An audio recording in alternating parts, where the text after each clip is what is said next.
ஓம் சுவாமியே சரணமையப்பா.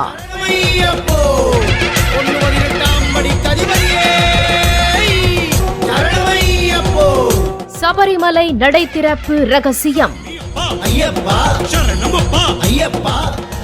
காட்டுக்குள்ளே சரணத்தின் பாட்டுக்குள்ளே வாழுகின்ற சாஸ்தாவே உன்னை தேடினே. சந்தன காட்டுக்குள்ளே சரணத்தின் பாட்டுக்குள்ளே வாழுகின்ற சாஸ்தாவே உன்னை தேடினே.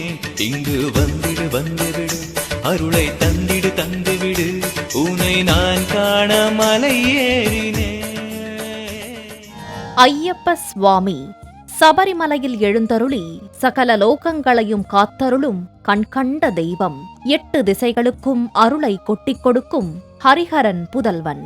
எங்கும் எப்போதும் உதவிட ஓடிவரும் ஏழை பங்காளன். ஆன்மீக மழையில் ஆன்மாவை நனைய வைக்கும் ஆனந்த சித்தன். இப்படி ஐயப்ப சுவாமியை பற்றி வாழ்நாள் முழுக்க போற்றி புகழலாம். அவ்வளவு மகத்துவம் வாய்ந்த தெய்வம் சுவாமி ஐயப்பன்.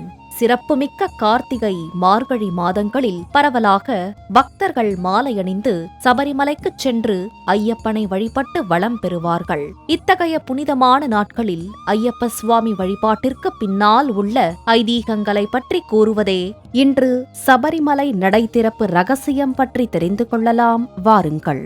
ஒரு கோவிலுக்கு மிக முக்கியமான நியதி தினசரி பூஜை முறைதான். ஆனால் சபரிமலை இதற்கு விதிவிலக்காகும். சபரிமலை ஆலயம் மற்ற கோவில்களைப் போல தினமும் திறந்திருக்காது. குறிப்பிட்ட சில நாட்கள் மட்டுமே திறந்திருக்கும்.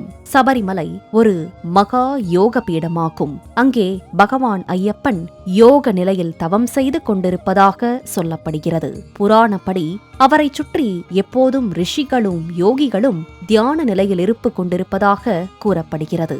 ஆகையால் இறைவன் ஐயப்பனின் தவநிலைக்கு இடையூறு இல்லாத வண்ணம் பெரும்பாலான நாட்கள் ஆலயம் மூடப்பட்டிருப்பதாக சொல்லப்படுகிறது. முன்னரெல்லாம் மகரவிளக்கு திருவிழாவிற்கு மட்டும்தான் சபரிமலை கோவில் திறக்கப்பட்டது. அந்த நாளில் பகவான் யோக நிலையில் இருந்து வெளிவந்து தனது கண்களை திறந்து பக்தர்களுக்கு தரிசனம் தருவதாக நம்பிக்கை. ஆனால் காலங்கள் செல்ல செல்ல பக்தர்கள் கூட்டம் அதிகரித்ததால் பகவானிடம் தேவ பிரசன்னம் கேட்டு உத்தரவு பெற்று 5 நாட்கள், பின்னர் 41 நாட்கள், அதன் பின் 2 மாதத்திற்கு ஒரு முறை, தற்போது மாதம் ஒரு முறை என சபரிமலை கோவில் திறக்கப்பட்டு வருகிறது.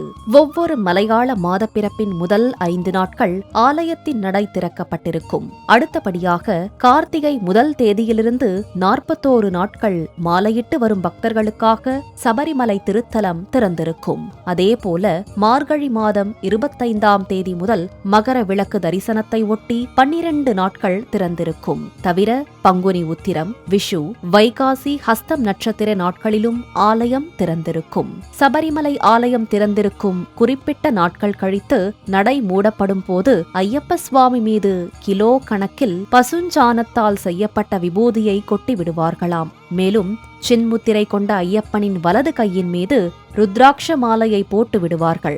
இதற்கு அர்த்தம் ஐயப்பன் தவ நிலைக்கு சென்று விட்டார் என்பதாகும். அதேபோல் சுவாமி ஐயப்பன் இடது கையில் தண்டம் கொடுத்து கருவறையில் ஒரு விளக்கை மட்டும் ஏற்றிவிட்டு நடை சாற்றி விடுவதாக சொல்லப்படுகிறது. யோக நிலையில் அருள்பாலிக்கும் நைஷ்டிக பிரம்மச்சாரியான சுவாமி ஐயப்பனின் தவக்கோலம் கலைந்து விடாமல் அமைதியான சூழலை ஏற்படுத்தவே ஆலயம் பெரும்பான்மையான நாட்களில் மூடப்பட்டிருப்பதாக ஆன்மீக பெரியோர்கள் கூறுகிறார்கள். ஹரிஹர புத்திரரே, எங்கள் சபரிகிரீசனே வா ஐயப்பா. ஹரிஹர புத்திரரே, எங்கள் சபரிகிரீசனே வா. சரணம் சரணம் மணிகண்ட தேவா, சரணம் சரணம் மணிகண்ட தேவா.